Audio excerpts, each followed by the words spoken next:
Very important for competition point of view. Okay, if there is 2 bond, shape will be linear. Okay, shape. If there is 3 bond, triangular, triangular. If there is 4, tetrahedral, 5, trigonal by triangle, and above below trigonal by pyramid, do gumbad.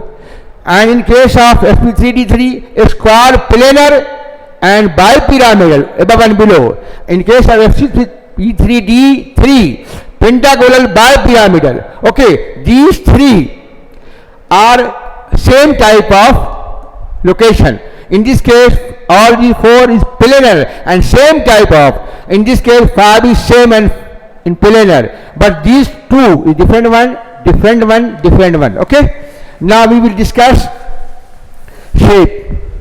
If in a compound there is no lone pair, only sigma bond, then shape will be regular. Note below.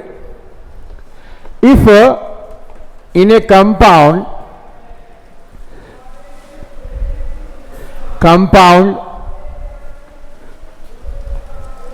there is only sigma bond, no lone pair, shape will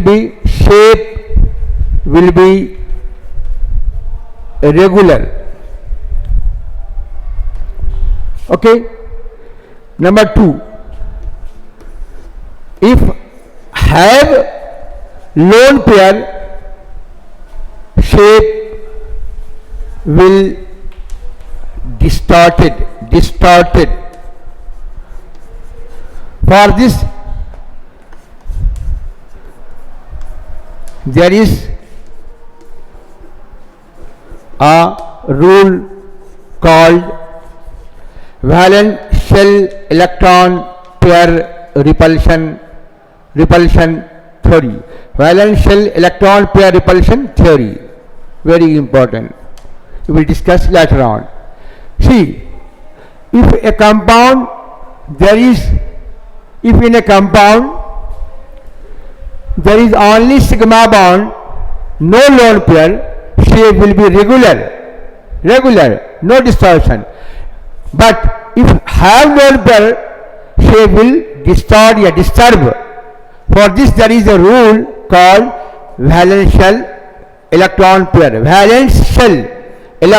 pair repulsion theory. We will discuss it. See, example. This is your methane. This is your ammonia. This is your water. Central atom is carbon. Central atom is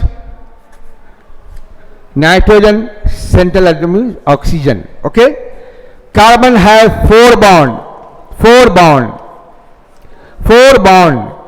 Since carbon belongs to 4 group, there is no lone pair, only bond pair.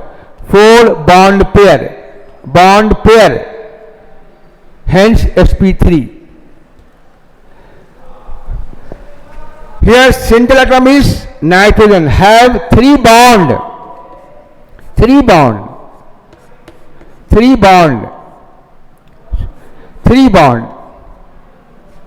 But N belongs to 5 group, there is 2 electron as lone pair. Here also there is 3 bond pair and 1 lone pair. 3 bond pair and 1 lone pair. 4. Hence it also have sp3. Same hybridization. Very important.